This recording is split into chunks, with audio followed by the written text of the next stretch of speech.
Carlo, and this is Lara, and we are from Creative Plus, the association in Constanza, and we are volunteers here. And since we're in a lockdown, we decided to make a podcast, How Foreigners See Romania. So, without further ado, let's just get to questions that you guys sent us. Most of the questions are from Romanians, but we have some questions also from our international friends that are interested in our stay here. So, we're gonna be randomizing questions, and we're just gonna talk about them and see maybe something interesting, maybe we get something interesting out of it. Okay, so first one will be number 6. It's a question from Andrea, and she says, thoughts on a famous casino in Constanza, and do you imagine it repaired and being used again? Okay, Lara, what do you think about this? Okay, so every time that I'm walking by the casino, I see the terrace and I always want to sit there and just drink something. So But I've never been. Closed completely, but I think it's about how you could use it again. Yeah. So I would like to have a restaurant or a coffee shop there and read. So if you're a young person in Constanza who has an idea to have, but yeah, I guess you're not gonna be let there. It's like a super protected site, I believe, Well, you could easily just jump the fence. and make. I mean, it's not super hard to like jump over. But Yeah. But don't do it at home. No. they made another fence around Yeah. it now. It's Yeah. I think it's better closed. Yeah. Yeah, I've never watched this casino from very close by, but as Romanians say that basically in Romania the protection of those cultural sites are pretty bad, and it's quite sad to see that those things are casino is not the only thing in No. Yeah. Constanza. There There's are many. plenty of things. There's the thing with the lions. Yeah, the Mosaic Museum. Yeah. Horrible. Mosaic Museum? Mhm. Where's this? It's next to the Museum of Architecture Ah. at the port. There. Ah, okay. And so what do you think it will happen with Casino of Constanza? Well, I think that I think that they should like build some kind of cultural site there, like art museum or some make it into something like an opera or a theater or something like this, because it's a shame that it's just standing there and it's just kind of rotting. Yeah. It seems every time I go past there, like it doesn't seem to be any different. It doesn't seem like there's been done any work to it. It's just kind of there. Yeah, I was also thinking about that for the upper floor, because I think it has 2 floors. Yeah. And on the upper one you could easily it's probably a huge hall where you Yeah. could do these cultural events. Yeah. And downstairs, some sort of place where people would actually use it. Once in a while they let people in there on some Really? special occasions, I was told, but this already locals probably should know. But yeah, the fact is that's what we know from the locals, that it's just a lot of stuff. Some of those things are private right now. Some of them, I don't know about the casino, but some of those things are private, and people just have it and they can't repair it because there are special rules how to repair the cultural sites, and that's why they rot. Yeah. You see it like, but I think like over by the lion building, there's also a building that has been restored. I think that was kind of old, and but I think it's like privately owned. So I guess it depends on who owns the buildings and what their priority is to do with it. Yeah, I guess. Probably. Obviously there should be possible to repair them, but Yeah. it kind of shows that here both government and the people that have money to get it, they don't really care about those stuff. They just block, then they go the easy way, I guess. Okay, let's get the other question what we have, and this question number 7. This one comes from Vilma from Lithuania. And she asks, how messed up are Romanians? I was working with Romanian business agents and it was a mess. I wish to break my stereotype about them. Any thoughts about that? Well, the first thing I was You go thinking first, about Matt. were the first weeks where we basically didn't know what we were gonna do here, and we sometimes in the morning got a notice like, today you're gonna do this and that. So we were informed just at the day, and we went to activities and didn't know what we were gonna do there. So Okay, I also have some thoughts here, and yeah, first of all, we don't have a lot of formal experience here, like with formal stuff. So we don't really see how Romanians actually respond to some formal things. But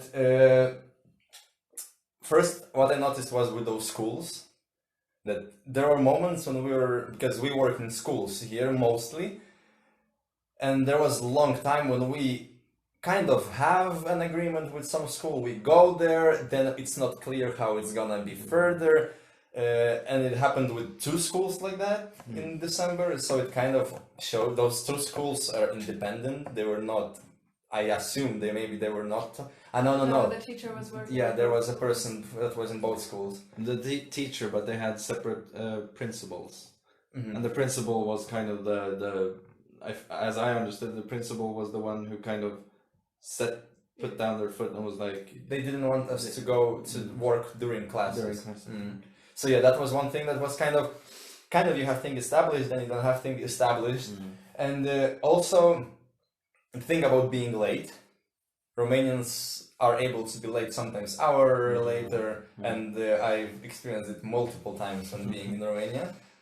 For example, yeah, everyone is late sometimes, but it somehow feels that you wait for a person like half an hour later and they just come walking nicely, calmly, and they don't even even see that there is a problem in it, like half an hour late. So and like taking a call in the middle of a in the middle of some kind of thing you're doing. About some phone calls we're gonna talk probably later I have something on the other questions. Yeah. And something? Well, they are a bit like, not they are, but I was thinking like, it seems a bit like disorganized and messy. I mean, it seems like they kind of, if you present an idea, then it's kind of,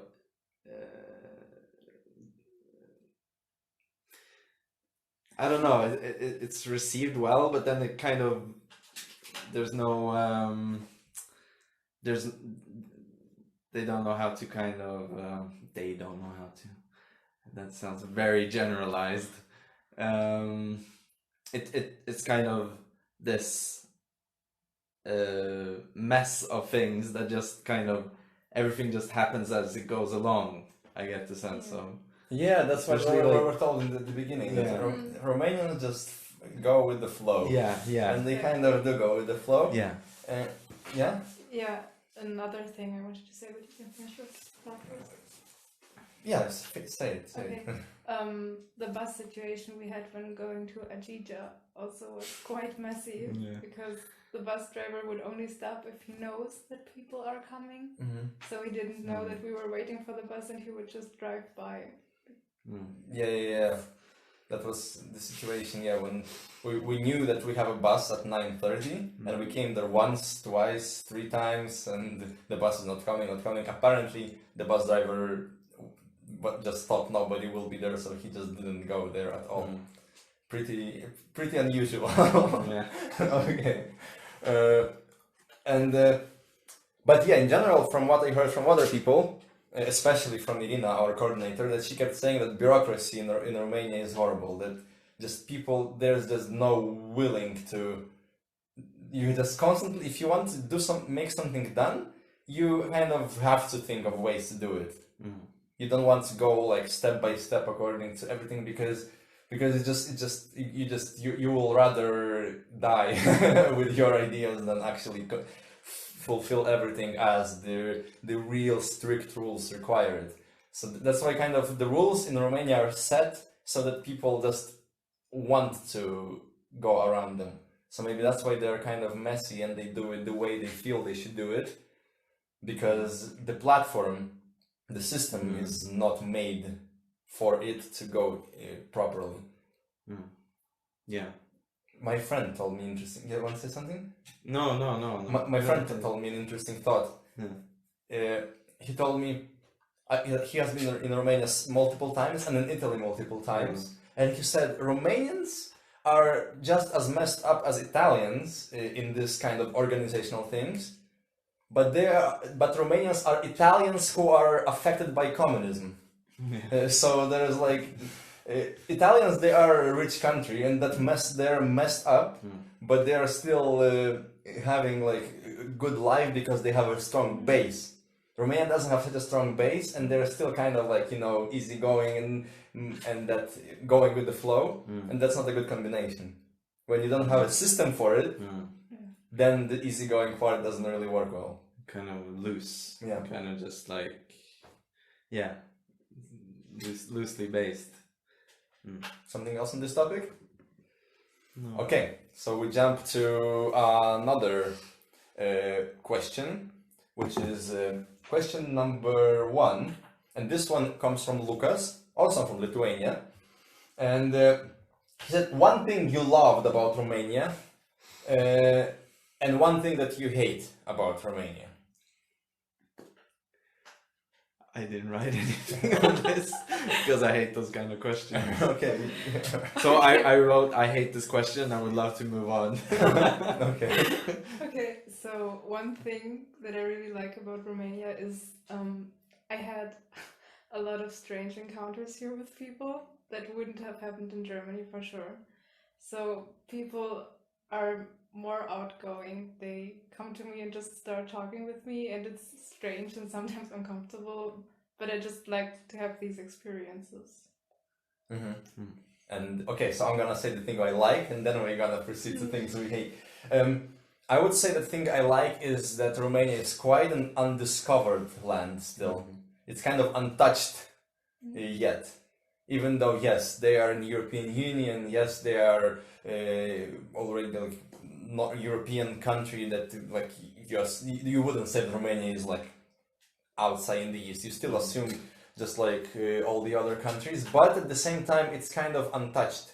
So you can actually find a lot of authentic stuff here, especially when you go and up to Transylvania, and it's a big country and it has everything. You can find sea, you can go to the mountains, you can also have fields. You have a river, Danube. So you have like a very big mix of a lot of stuff in one country, and and at the same time it's not yet too much influenced by tourists, and so you kind of get the real thing more. It's true. Like before going here, I only knew about like Dracula, Transylvania, like those kind of. You didn't know about like you didn't know about. It was kind of mythical in a way. Like you heard about Transylvania, but not like Romania as a country. Yeah. So it was like going to some kind of like mysterious adventure land or something like. Yeah. Especially the part about the tourism that you said is true, because I never hear people saying I will go to Romania to my holidays, and I don't meet tourists here, and it's kind of nice to see the city like that without, also because the shops will adapt to tourists and everything, but it's not happening here.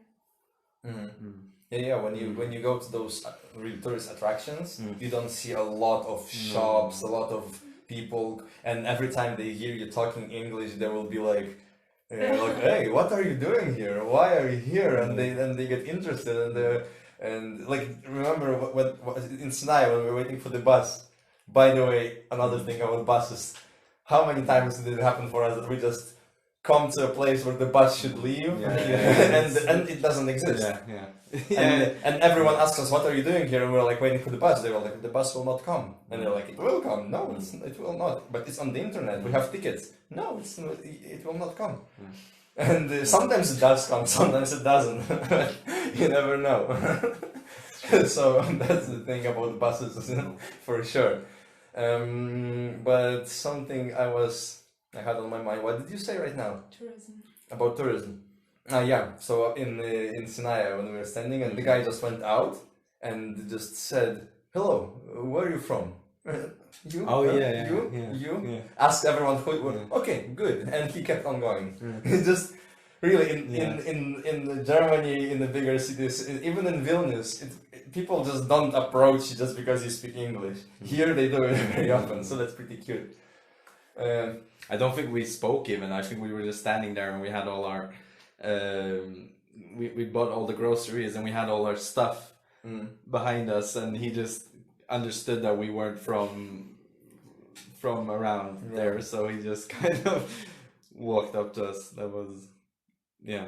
So yeah, foreigners are perceived as something exotic here still, which is quite nice sometimes. Okay. Hate people, things we hate here. One thing. Yeah. The first thing I noticed is that there's absolutely no awareness for environmental problems. Yeah, and there's trash everywhere. So also they use plastic very often where it's just unnecessary to use it. A lot of things are packed in plastic bags. Annoying. Yeah. Especially for you coming from Germany, it is probably one of the most environmentally aware countries and societies in general. You come to a country that, I mean, I come from a country that is not very environmentally aware, but yeah, this is much worse here. So I agree with you. Even for me, I can see it when they just bring plastic cups when we can bring our own cups. You can just say, guys, bring cups, and we will bring cups, but we always. And they just throw out, for example, we came back from activities, we still have some plastic cups from activities in our kitchen. Because we use them once, and but we bring them back. True.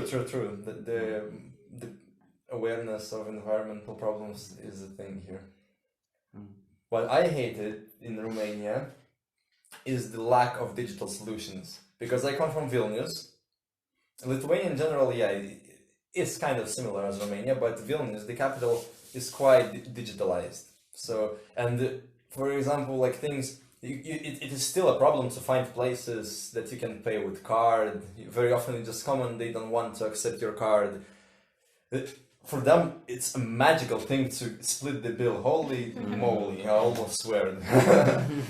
Come on, just press the button and choose who is paying for what, and that's the simplest thing that happens everywhere in the world almost.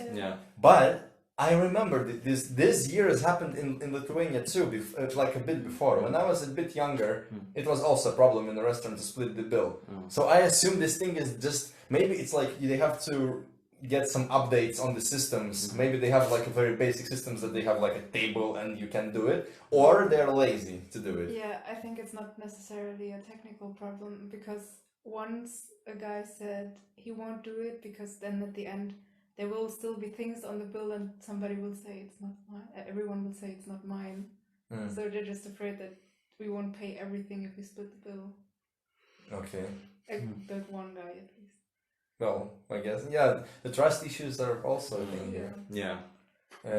That's the thing that Trust issues, especially for Carl are interesting, because, like, I mean, I wrote that down. Yeah, you did? Yeah. So maybe we'll talk about it a bit later. Yeah. Okay. And also, about technical solutions, I also noticed, for example, lines everywhere.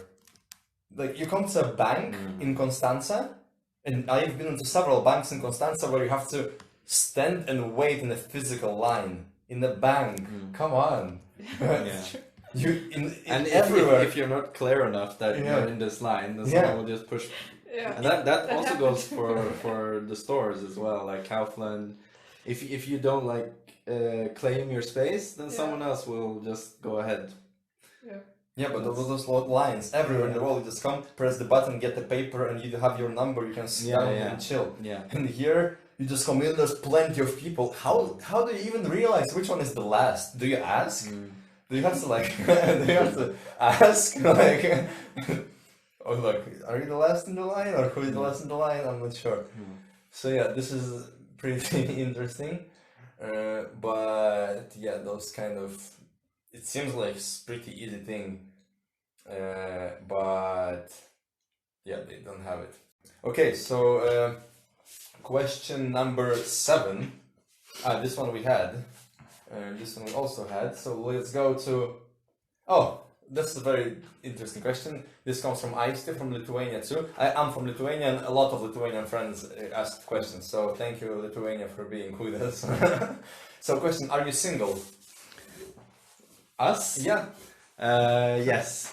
Yes. Yeah, I'm single. Wow. Thank you. Very good question. Genius Aiste. question. Question from Theodora. How different is the lifestyle in your country comparing to the one in Romania? So basically daily routine and how the life is going in general. Well, it's not necessarily about life, but it was about like how the school system works. But I guess it's maybe a different topic.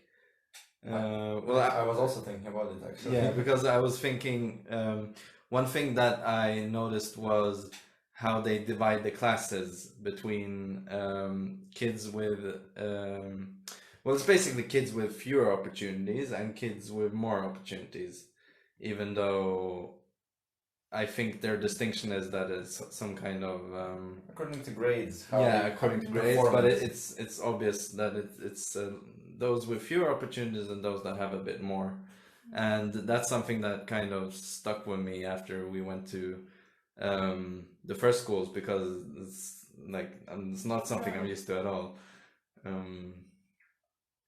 Yeah, so that, I guess, the school system and the way it's organized. What did you notice from this difference? Well, I couldn't really find differences in the daily lifestyle, but just more general things, which actually connects to the thing we talked about before, the banks.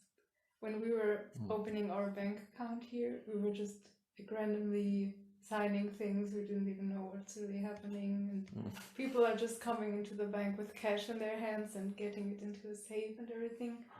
And in Germany, everything's super organized. This could never happen. Or also, we don't have bus schedules here.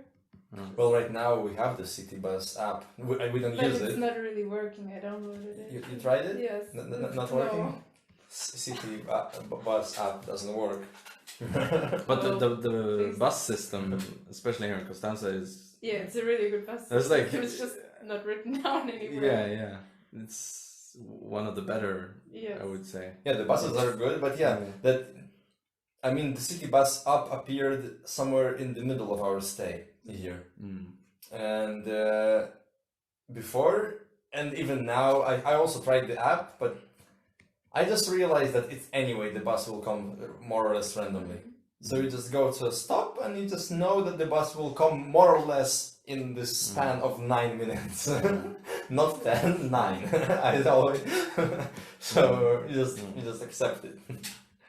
But yeah, and also, for example, when I was in Bucharest, I was expecting to like see bus stops are usually like visual. In Bucharest, the bus stops are like just a little sign somewhere. I found it pretty, because I spent quite a lot of time in Bucharest, like 2 days before our project, and then some time. When you don't know where the bus stop is, you don't see it from far away. I think bus stops should be very visible. Maybe the central ones, maybe the bigger ones, but those that are kind of on the streets, they're sometimes quite not distinct, you know? I don't know, maybe just my wrong impression. But yeah. What I noticed is also connected to schools, but it's more about the organization of life here. They have 2 shifts. And I think it's not only in Constanza, I think it happens also in different cities. It's like a normal thing in Romania as they have 2 shifts. They have the morning shift and the evening shift of the schools. I never experienced that. My parents had that. But in general, usually school ends at whatever, 2 or 3, and that's all. And here the shifts are, they start at 2, like the second shift or something. So that's quite interesting. And at the same time, it makes, it gives a city one more rush hour. You have a rush hour at 8, you have one at 5:45. and then you have a rush hour at 1, 2, 3. So you have 3 rush hours. And I guess then one more after the school ends at around 6, 7. So they actually have kind of 4 rush hours in buses. So that makes kind of problem. There are no times when you can just go out and expect the buses to be empty. Maybe around 10 in the morning. Yeah, something like that. Yeah. Next question. Yeah. Okay. Okay, this one is Lukasz. Also, we have a lot of questions from Lithuania. I didn't even realize. So this question is from Lukasz. The name is just like mine, and it's a good friend of mine. Where in Constanța would a foreigner experience a Romania in a nutshell kind of experience? So, where? Yeah, I've mentioned it earlier, that's why I didn't want to talk about it a lot. The Mosaic Museum. So I went there, and first of all, the building is super run down. It looks ugly. And then I entered it, and there was just one old woman sitting behind the counter having nothing to do. So I paid for it, and I went inside, and there was absolutely nobody aside from an old man sitting in a corner reading a newspaper. And I wanted to see the mosaic, and it was just like the mosaic itself is super nice, but it's completely dusty. They don't take any care of it, and so you mean kind of Romania? Romania has a lot of nice sites and everything, but people are just not taking care of it. So that kind of comes back to Constanța, to this thing. How is it? What we talked about? Preserving. Yeah. Exactly. The preservation of nice buildings and this casino. That's what I wanted to say. That they have stuff, but the stuff is just left like as it is. Yes. Some things are prepared for tourists. At least Bran Castle is. But other things are not really. Something else?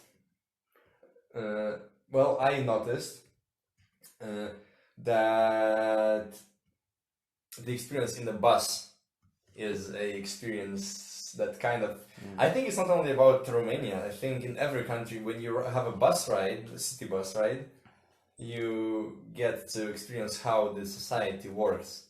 And here, for example, first of all, it's loud. People can be just even in Lithuania, if somebody starts talking loudly in the bus, like very loudly, people just look at them uncomfortably.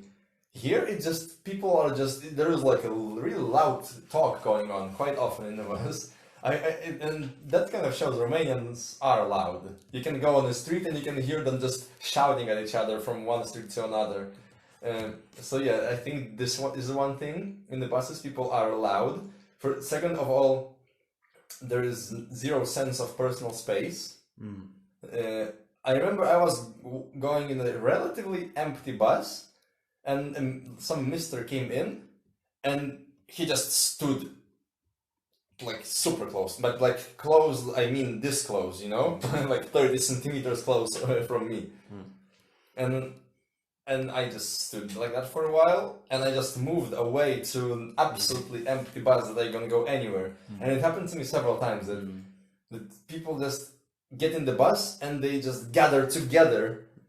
I automatically want to run away. Especially like in that bottleneck in the front where it only goes like this. People enter. Everyone just gathers there, and there's like this big space. Yeah, they enter the front doors and just stay in the front door, and you have a whole bus for yourself, and everyone in the front is just packed, and they just stand packed. They just don't look for solutions.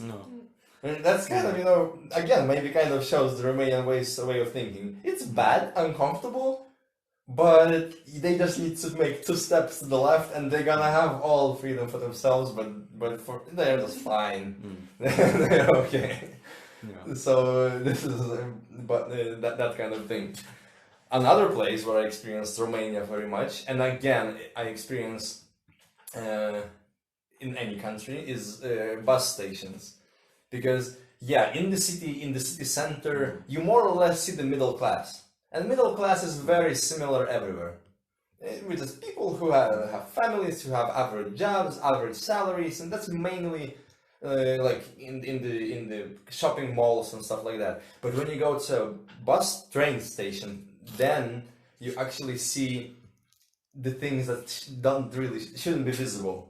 You have all the stray dogs running around. You have a lot of homeless people, and I don't know how it happens, but train stations are often like the lowest level of the city, so very often, and you can actually see it in Romania that there's plenty of homeless people, and it kind of shows that unwanted face of Romania, that the social security stuff is not really working probably, and yeah, so, and again probably if trains are right, you can also see if they are not late, if they are going fast. So again, those kind of places where plenty of people gather no matter what, you know, because to other places people choose to go or not to go. But when you go to the train station, you just have to take the train, so you go to the train station anyway. So there's like people that from all the social classes and from different environments gathered together in one place. So train stations are nice. Yeah. But I don't think the train stations in Romania are that different from the ones I've seen before, to be honest. So, yeah, but they're not distinctively Romanian. okay, maybe that basically every city has a horrible train station. It doesn't matter where you go, you will get plenty of homeless people and stuff like that. Yeah. Okay, maybe that's also true. There's one thing I was thinking of related to the personal space. It's kind of, especially now in these like Corona days, you notice like it's like very clear that you should like respect other people's personal space. You should stay like 2 meters away. I just noticed, I mean, almost all people when you go outside are wearing face masks, and I was like in Kaufland, and there was a woman who was wearing a face mask, but she was like walking like right up into me, and she was like, I was just like, what's the point of you wearing a face mask if you're just gonna like, you know, if you don't respect the personal space. So yeah, that's just a funny, interesting observation I made. Yeah. Okay, so let's continue with another question we got, and this one is from David, our friend from Constanza, and he asks, what were your expectations about this country before you arrived, and which were true and which were wrong? Yeah. Okay, so I didn't really have a lot of expectations before coming here because I basically didn't know anything about Romania. The only expectations I got were from when I told people that I will go here for 7 months.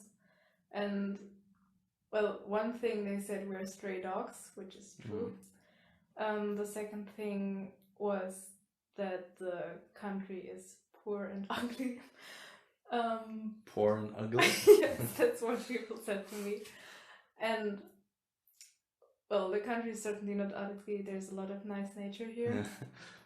But, yeah, again, the poverty you can see and how the buildings are maintained and everything. And I also got told that it would be dangerous, which I can't agree with, because I feel just as safe here as I feel at home. I never had a situation where I was scared or anything. Yeah. I think for me too, I never felt unsafe. I never felt like I shouldn't, like I should be careful if I'm out drinking, for example. I should be like, I should not go there or something like I always felt safe.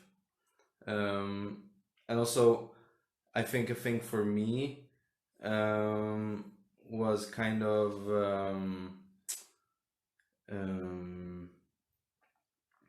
I didn't know what to expect, and nobody really told me. Like, nobody told me. And when I told people that I was going to Romania, people just kind of okay, cool, and like, I don't know. I didn't. It wasn't like a big thing. So from my side, that actually got confirmed is that I was expecting this country to be more or less like Lithuania, because this is a country that used to be under the communist regime that is recovering from it. Okay, Romania is recovering a bit slower than Lithuania, but they actually got the European Union slower. So, and it's a bigger country. Maybe it's more difficult to actually, get it all together. But in general, the processes are quite similar, and this thing I found similar, and that's why I wasn't surprised about a lot of stuff when it comes to the bureaucracy. That's a very socialistic, post-communistic thing, let's say. And also the thing, kind of the mistrusting, it exists a lot on the official levels. So that was, and I wasn't surprised about those kind of things that the daily life things that you just probably for you sometimes happen that I just had to tell you. Yeah, that's normal. Yeah. So yeah, this thing was kind of confirmed, and what wasn't. What I expected, I actually had much higher expectations about Constanza. Constanza, Yeah, me too. we live in right? The city is next to the sea, so obviously the season is the summer season. But I didn't expect that during the winter season it's gonna be just dead city. Nothing is here. We went out first few evenings, and then we didn't go out for like a month because we just realized that there is just no point. We can just sit in our place and chill here because there's just no point to go out. There's like 1 or 2 places that you can actually go to, like when you can actually go to and expect a nicer evening. Other places are places where you just go one-on-one and sit down. But there is we were even joking when we went to the city. I think when I went with you and I said, "Oh, look at this coronavirus got Constanta so empty." It's the same. Yeah, it's exactly the same. You can't get something empty that was empty before. So that's Constanza is it's pretty sad surprise that the city is pretty boring actually. Even though when I chose the city specifically, city next to the sea, 300,000, around 300,000 people, must be quite a city to live in, but it's quite sad, unfortunately. Yeah. Next. Yeah. So next question is also from David, and he asks about the cultural shock. Did we experience cultural shock? How was it? Carl. Well, I don't know how to define cultural shock. Like, I was joking. Like, when do I know that I've experienced cultural shock? Will it be like something that just hits me like, oh, cultural shock? No, but like in all seriousness, I guess the language barrier still is hard. I think it's mostly to do with my own motivation to because it's like you can say that language is a barrier, but you can also kind of if you want you can break through it, but if you But it takes time. it takes time, yeah. But if you want to if you really like if you want to if you really want to learn a new culture, I think the language goes kind of hand in hand with it. I mean, you can still like to a certain degree communicate with people and engage with people, but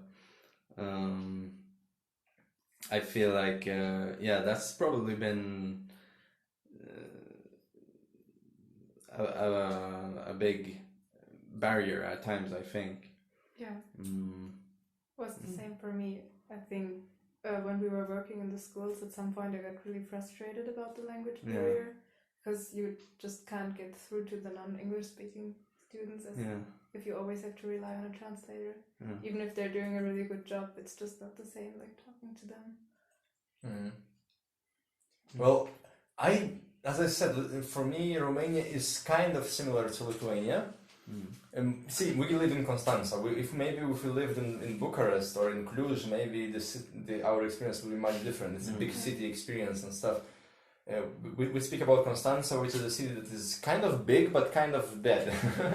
And maybe that's why I come from not a big city, but I come from a capital, so everything is there.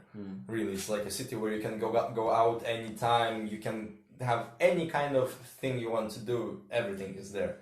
Here, not as much.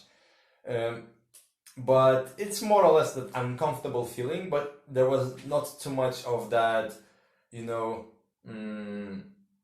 like feeling of cultural shock. I think is when you kind of get lost and you're not sure how you should behave. Like, oh no, you find yourself kind of stuck at some point.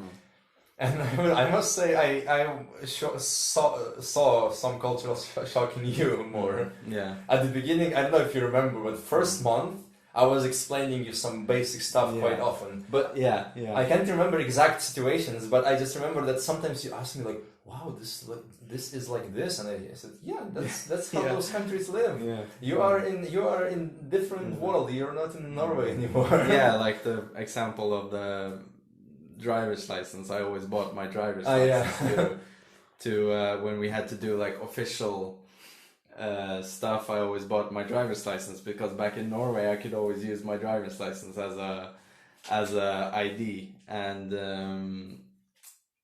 at the beginning I was like, yeah, but in Norway I was always like, yeah, but why isn't this like? And then I quickly but I understood that you should bring something more official than your driver's license.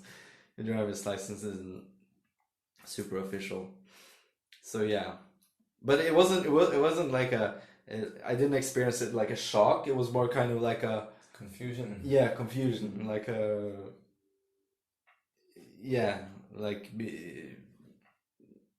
this is new, kind of. Yeah. I had different thing in memory. When there was Christmas period, there was that thing of, I mean, we have it a lot also, when children or younger teenagers get those little explosions, pyros, and they just go around exploding them in the street. And we were sitting in the room once, and there's like, and some of them are really strong, some of them are like really big, and I just heard like on the street, and I just kept on sitting reading or whatever I was doing, and Carl just got up, went to the window, opened the window, and was like looking, what's happening? I said, Carl, it's Christmas period, it's just children playing. And Carl was like really like, what is happening? so yeah, this was one thing that for me it was, I heard those explosions and I was sure that it's just children playing. Yeah, it was pretty loud. Yeah. It was very loud explosions, but some of those toys, they are super loud. They can explode your hand if they can. Yeah, definitely. But usually they get illegally because when you're not 18, you can't get it. At least in my country, but children still get it. And my friend in Lithuania, he was using it as a way to get home. When he was in the city, he was exploding it next to the police, and police was getting him home. so cheers to Pavel Vidmantas. So yeah, I guess here it works kind of the same. Children just get them even though they shouldn't, and they just walk around exploding because during the Christmas period it's getting more and more of them in the stores, and you can get it more. I didn't know that was connected to Christmas. I just noticed that it happened. Yeah, it was connected to Christmas. See, So this is, for example, see, there's a difference. That's for me it was absolutely normal, and you two noticed it. Some of you got confused, some of you just noticed that it's happening, but you didn't get the real reason. That's quite fun. Okay, so our time is almost up. It was quite a nice talk for a first podcast, and I guess if you listen till the very end, I hope you did. It's okay if you didn't. Well, but if you did, only if you did, you're watching this right now. So you can, of course, share it, like it, right, and post more of the questions for us, because I think we're gonna go on with them, because we just have nothing to do. So we'll do it even for ourselves or something. And yeah, so you can share it, and we want more questions. It doesn't matter where you're from, because as you can see, Lithuanians ask plenty of interesting questions. So whatever you're watching, ask us those questions. And from me, Lukas, Karol, and Dara, bye bye, and see you next time, or hear you next time.